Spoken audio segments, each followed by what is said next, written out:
অনেক দিন পর যাচ্ছি ফাইনালি বাড়িতে। প্রায় ৪ মাসের উপর হয়ে গেল বাড়ি যাওয়া হয় না। তো আজকে ভোরবেলা উঠেই একদম রেডি হয়ে চলে আসলাম স্টেশনে। আমি আর ময়নার এখনো ভালো করে আলোই ফুটিনি। আমরা চলে আসলাম ময়নার পাপা যাবে না, ও আমাদের ট্রেনে তুলে দিয়ে চলে যাবে। তো ও আসছে আমাদের আগায় দিতে।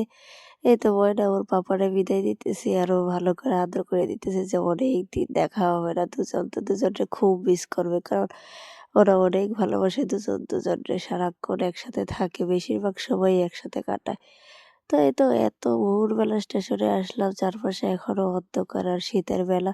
ভালোই লাগতেছিল, একটু ঠান্ডাও লাগতেছিল আর খুব ভালো লাগতেছিল যে যাবো অনেকদিন পরে বাড়ি। অনেকদিন অপেক্ষার পর ফাইনালি যাচ্ছি। তো মনের মধ্যে আলাদাই একটা আনন্দ। ময়নাও খুব এক্সাইটেড যে ওর নানা বাড়ি যাবে। তাই ভোরবেলা উঠেই রেডি হয়ে, আজকে কোনো কান্নাকাটি নেই, সকালবেলা উঠেই একদম রেডি হয়ে চলে আসলো স্টেশনে।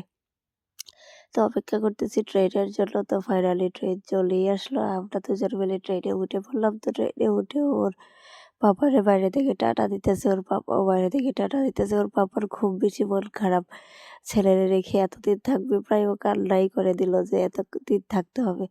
তো আমাদের ট্রেন এবার ছেড়ে দিল। আমি আর ময়না চলে যাচ্ছি ঢাকা। আমাদের নোয়াপাড়া থেকে ঢাকা যেতে মাত্র ৩ ঘন্টা সময় লাগে। এই জার্নিটা খুবই আরামদায়ক, তেমন কষ্ট হয় না বললেই চলে। তো ময়না জানালাতে দাঁড়ায় দাঁড়ায় সবকিছু দেখতেছিল ও সময় কাটাইতেছিলাম আমরা এইখানে। আর ময়না বাইরে বেরোলে তেমন জ্বালায় না, একটুও জ্বালায় না, ওর মতো ও এনজয় করে সবকিছু দেখতে দেখতে।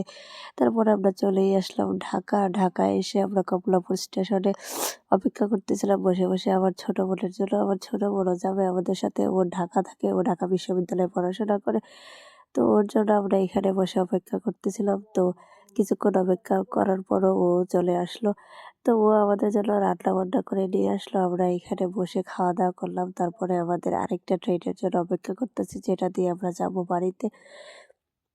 তো ঢাকা থেকে আমাদের ট্রেন চেঞ্জ করা হবে। তো আমাদের ওই ট্রেনও চলে আসলো। এবার আমরা যাব ট্রেনে গিয়ে ওঠার জন্য। তো ওর মামামের সাথে খুব ভালো সম্পর্ক, তো মামামের হাত ধরে যাচ্ছে।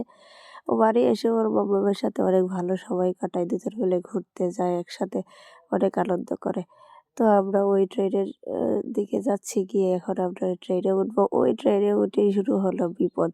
প্রায় ৫ ঘন্টার উপরও আমরা এক জায়গায় বসেছিলাম। আন্দোলনের কারণে আমাদের ট্রেন এয়ারপোর্ট স্টেশনে প্রায় ৫ ঘন্টার উপরও আটকা ছিল। তো কি আর করার, তখন আর কোনো কিছু ভালো লাগেনি। বসে বসে শুধু এটা ওটা কিনে কিনে খাচ্ছিলাম আর অপেক্ষা করতেছিলাম কখন ট্রেন ছাড়বে। প্রায় রাত্রের ১টা বাজে বাড়ি আসছি, যেখানে সন্ধ্যা ৭:৩০ বাজে আমরা বাড়ি এসে পড়ি, সেখানে প্রায় রাত্রের ১টা বাজে বাড়ি আসলাম। কি আর করার, অনেক কষ্টই হলো আজকে জার্নিটা আমাদের।